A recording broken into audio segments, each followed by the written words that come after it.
G20 સમિટમાં વિદેશી નેતાઓનું આગમન થઈ રહ્યું છે। યુએસના રાષ્ટ્રપતિ જો બાઇડન ભારત આવવા રવાના થઈ ચૂક્યા છે। યુકેના પીએમ ઋષિ સુનક પણ આ બેઠકમાં ઉપસ્થિત રહેશે। ત્યારે જાપાનના પીએમ ફુમિયો કિશિદા ભારત આવશે। ઓસ્ટ્રેલિયાના પીએમ ચીનના વડાપ્રધાન હાજર રહેશે।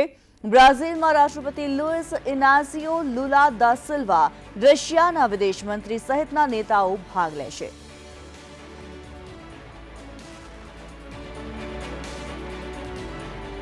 અને आज मामले अजय यादव વધુ વિગતો જણાવી રહ્યા છે। अजय, आपसे जानना चाहेंगे G20 समिट के लिए कौन कौन से वैश्विक महानुभाव दिल्ली आ रहे हैं?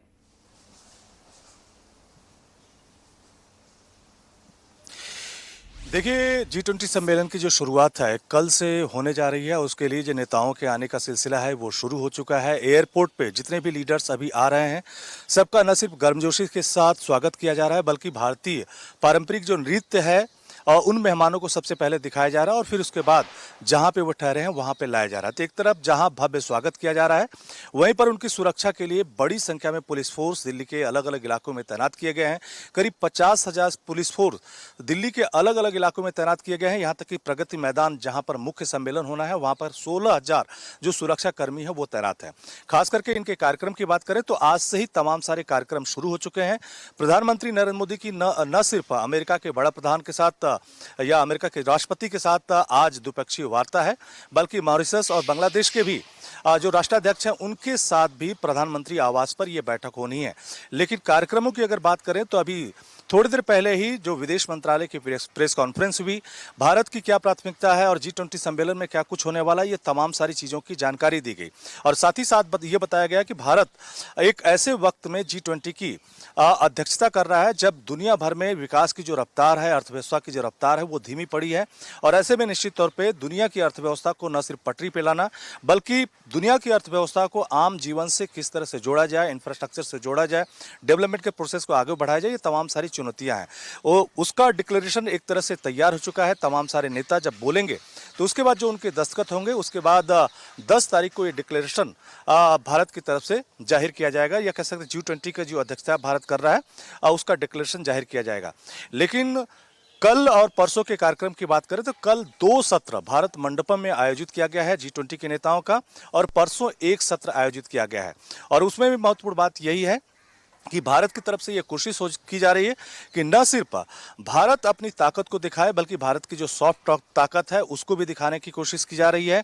पूरे कल्चरल इवेंट जगह जगह आयोजित किए गए हैं।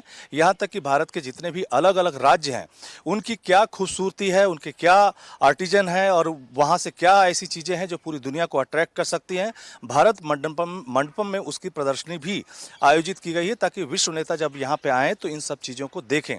और साथ ही साथ एक व्यवस्था ऐसी भी की गई है कि जो भी विश्व लीडर यहाँ पे आएंगे, डेलीगेट्स आएंगे, अगर भारत के सामानों की खरीदारी करना चाहते हैं तो भारत की तरफ से एक उन्हें मोबाइल दिया जाएगा जिसमें जो ऐप है जिसके जरिए खरीदारी की जा सकती है उसमें कुछ पैसे भारत सरकार की तरफ से ही डाले जाएंगे ताकि डेलीगेट्स जो हैं भारत के अलग अलग सामानों को भारत मंडपम में जो अलग अलग स्टॉल लगाए गए हैं वहां से खरीद सके। हालांकि उनको गिफ्ट भी दिया जाएगा। तो कुल मिला के ये कह सकते हैं कि तमाम सारे ऐसे मुद्दे हैं जिसमें न सिर्फ पर्यावरण को सुरक्षित रखना है बल्कि क्रिप्टो करेंसी का मुद्दा है, महिलाओं का मुद्दा है, इक्वलिटी का मुद्दा है। तो ऐसे तमाम सारे मुद्दे हैं जिन पर चर्चाएं होनी है। एक तरह से फ्रेमवर्क तैयार हो चुका है। भारत पूरी तौर पर तैयार है। नेताओं के आने का सिलसिला शुरू हो चुका है।